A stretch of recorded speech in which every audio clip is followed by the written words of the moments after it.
Hello दोस्तों, मैं इस वीडियो में आप लोगों को बताऊंगा एनडीए से रिलेटेड सारा इंफॉर्मेशन कि एनडीए एग्जामिनेशन का एलिजिबिलिटी क्या है, किस तरह के कैंडिडेट इसका एग्जामिनेशन दे सकते हैं, इसके रजिस्ट्रेशन हम इसका रजिस्ट्रेशन कैसे कर सकते हैं, इसका एग्जामिनेशन पैटर्न क्या है, इसको कितने स्टेजेज में लिया जाता है और लास्ट में बताऊंगा कि एनडीए में जितने भी रैंक मतलब जिस जिस रैंक पे लोग हैं उन लोगों का सैलरी क्या है।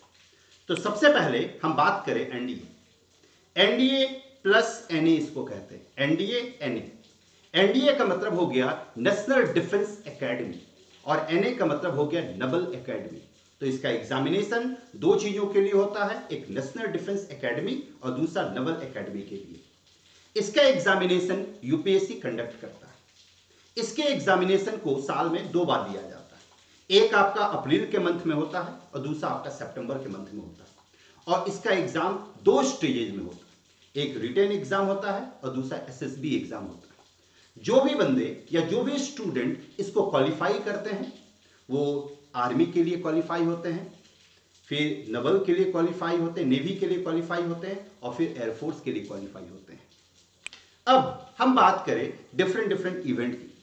हम यहां पे एनडीए 2 के बारे में बात कर रहे हैं, इसलिए क्योंकि एनडीए 2 का अभी फॉर्म निकला है और उसका रजिस्ट्रेशन चल रहा है। तो एनडीए 2 एग्जामिनेशन के लिए जो नोटिफिकेशन आया था वो 9 जून को आया है। एप्लीकेशन फॉर्म 9 जून और लास्ट डेट जो है एप्लीकेशन फॉर्म फिलअप करने का वो 29 जून है। उसके बाद इसका जो एडमिट कार्ड आपको मिलेगा वो आपको अगस्त के मंथ में मिलेगा और इसका जो रिटन एग्जामिनेशन है वो 5 सितंबर को होगा। इसका रिजल्ट जो आप रिटन एग्जाम दिए हैं दिसंबर में अनाउंस किया जाएगा और उसके बाद आपको एसएसबी के लिए कॉल किया जाएगा जो बंदे या जो स्टूडेंट रिटन एग्जाम क्वालिफाई करेंगे।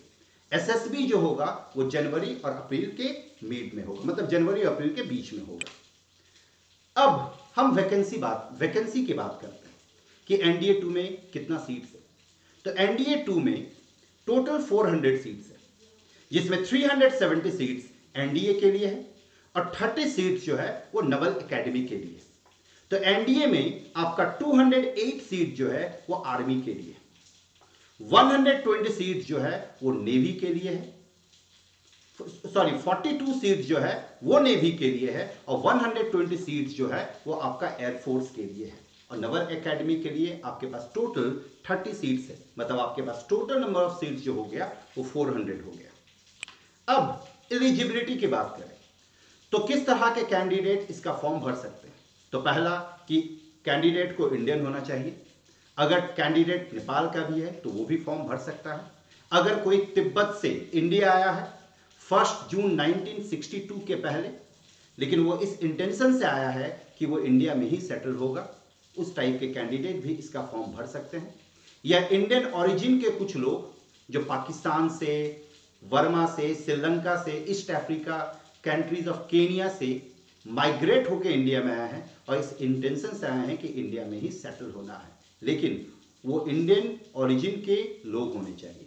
तो उस टाइप के लोग इसका फॉर्म भर सकते हैं, मतलब उस तरह के कैंडिडेट इसका फॉर्म भर सकते हैं। अब एज क्या है, तो जो भी स्टूडेंट 2 जनवरी 2002 और 1 जनवरी 2005, जिस भी स्टूडेंट का डेट ऑफ बर्थ 2 जनवरी 2002 और 1 जनवरी 2005 के बीच में है, उसी तरह के कैंडिडेट इसका फॉर्म भर सकते हैं। याद रखें, ये इंपॉर्टेंट है, जिस कैंडिडेट का डेट ऑफ बर्थ 2 जनवरी 2002 और 1 जनवरी 2005 के इन बिटवीन है वही कैंडिडेट एलिजिबल हैं इसके फॉर्म भरने के लिए। मतलब कि कैंडिडेट का एज 16 से 19 साल के बीच होना चाहिए, 16 से 19 ईयर्स के बीच। अब इसका एजुकेशनल क्वालिफिकेशन क्या है।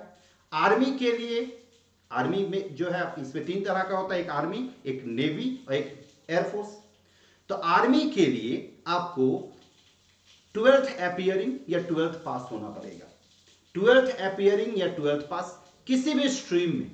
लेकिन अगर आप नवल विंग में जाना चाहते हैं या एयरफोर्स में जाना चाहते हैं तो आपको 12th और 12th पास अपीयरिंग होना पड़ेगा, लेकिन पीसीएम स्ट्रीम के साथ, मतलब आपका फिजिक्स, केमिस्ट्री और मैथ्स होना ही चाहिए। आप किसी भी स्टेट बोर्ड से हो या किसी भी सेंट्रल बोर्ड से हो सकते हैं। याद रखें, स्टेट बोर्ड और सेंट्रल बोर्ड से होना चाहिए 12th अपीयरिंग या 12th पास। आर्मी के लिए कोई भी स्ट्रीम चलेगा, लेकिन नवल विंग्स के लिए और एयरफोर्स विंग्स के लिए आपके पास पीसीएम होना बहुत जरूरी है। अब हम बात करते हैं एग्जामिनेशन पैटर्न की। तो एग्जामिनेशन पैटर्न इसका कंप्लीट ऑफलाइन होता है, ऑब्जेक्टिव टाइप एग्जाम होगा। एग्जामिनेशन ड्यूरेशन जो है ये 5 घंटे का होता है, मतलब इसमें 2 पेपर होता है, एक 2.5 घंटे का और दूसरा 2.5 घंटे का। रिटेन टेस्ट का जो पूरा मार्क्स होता है, टोटल मार्क्स होता है, वो 900 मार्क्स का होता है। टोटल नंबर ऑफ क्वेश्चंस जो होंगे वो 270 होंगे, दोनों पेपर मिला के। याद रखें, दोनों पेपर मिला के 270 क्वेश्चंस होंगे। क्वेश्चंस का जो लैंग्वेज होगा वो हिंदी में भी हो सकता है और इंग्लिश में भी, मतलब दोनों में रहेगा। और इसका वेबसाइट जो है वो upsc.gov.in है। अब एग्जाम पैटर्न की बात करें तो 2 पेपर होता है, फर्स्ट पेपर और सेकेंड पेपर। तो फर्स्ट पेपर में मैथमेटिक्स का पेपर आता है। मैथमेटिक्स 2.5 आवर का होगा, जिसमें 120 क्वेश्चन होगा और 300 मार्क्स का होता है, 300 मार्क्स का। अगर आप एक सही क्वेश्चन बनाते हैं मैथ्स में पेपर 1 में तो आपको 2.5 मार्क्स मिलेगा। अगर आप गलत बनाते हैं तो नेगेटिव मार्किंग में आपको 0.83 मार्क्स मिलेगा।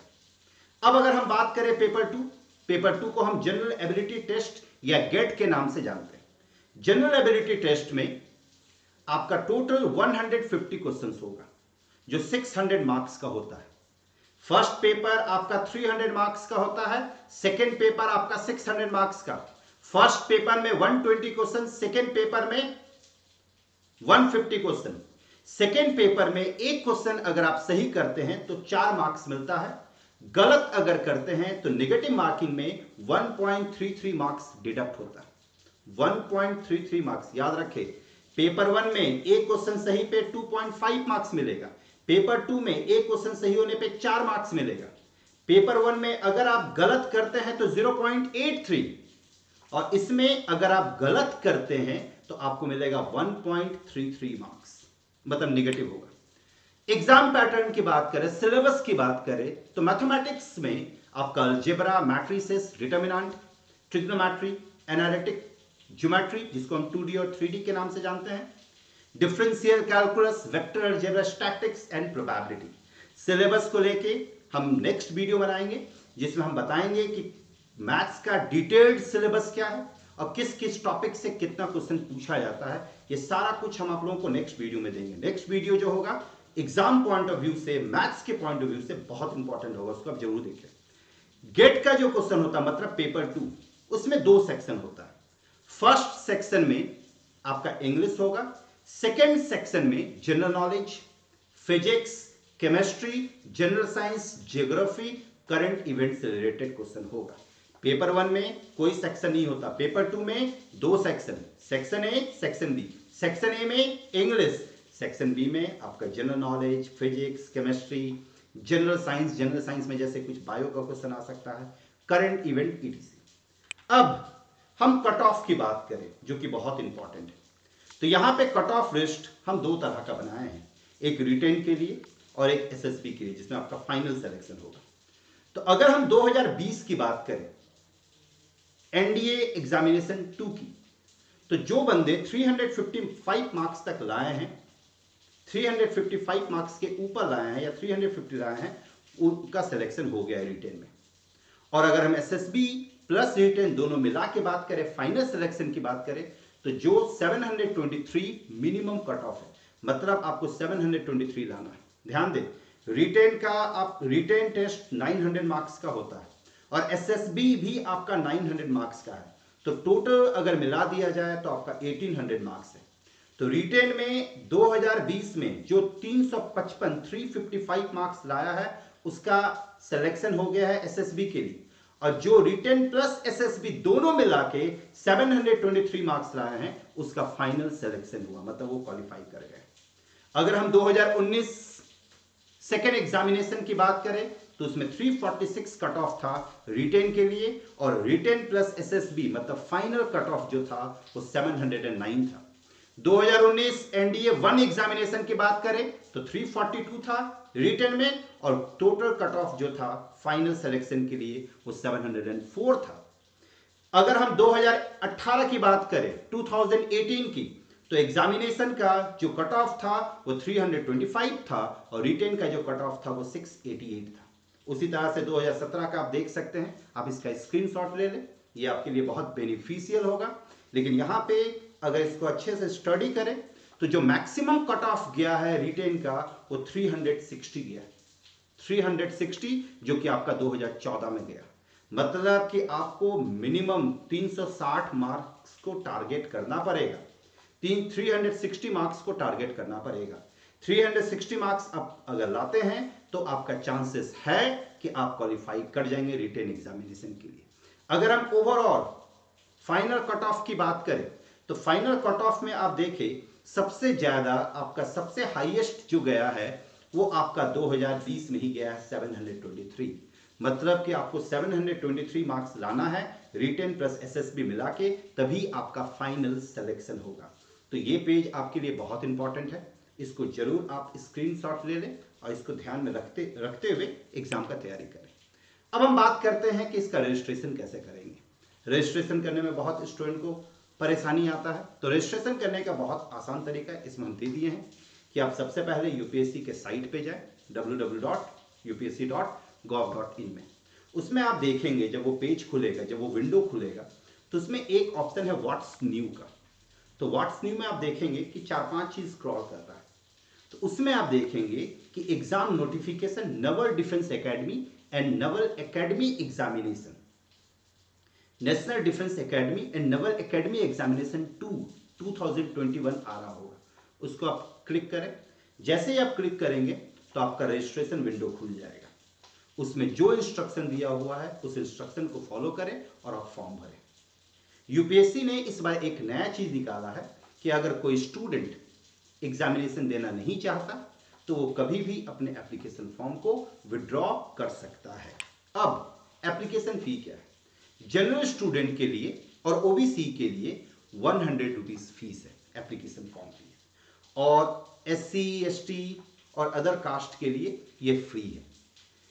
फीस जमा करने के लिए आप किसी भी एसबीआई ब्रांच, एसबीआई बैंक के ब्रांच से आप फीस जमा कर सकते हैं। अब सैलरी, डिफरेंट रैंक में डिफरेंट लोगों का क्या सैलरी है। जैसे अगर आप एनडीए क्वालिफाई करते हैं तो अगर आप उस समय आपको शुरुआत में ट्रेनिंग दिया जाएगा, तो ट्रेनिंग पीरियड में आपको 56,100 रुपीज मिलेगा। उसके बाद अगर हम लेफ्टिनेंट की बात करें तो लेफ्टिनेंट का आप देख सकते हैं 56,100 से लेके 1,77,500 है। उसी तरह से फिर नेक्स्ट आप देख सकते हैं कैप्टन, जो कैप्टन रैंक के लोग हैं उनका जो सैलरी होता है वो 61,300 से लेके 1,93,900 तक जाता है। फिर मेजर रैंक का देख सकते हैं, लेफ्टिनेंट कर्नल का देख सकते हैं, कर्नल का फिर आप देख सकते हैं 1,30,600 से लेके 2,15,900 तक। तो इस तरह से अलग अलग पोस्ट के लिए अलग अलग रैंकिंग का यहाँ पे सैलरी है। तो सैलरी भी बहुत अच्छा है। एनडीए के एग्जामिनेशन में बहुत अच्छा एग्जाम है, इसको जरूर दें। इसमें आपको देश की सेवा करने का भी मौका मिलेगा। तो एनडीए का एग्जाम आप जरूर दें, जरूर। ये बहुत अच्छा एग्जामिनेशन है, ये आपके पास अच्छा ऑप्शन है एनडीए का exam. Thank you very much.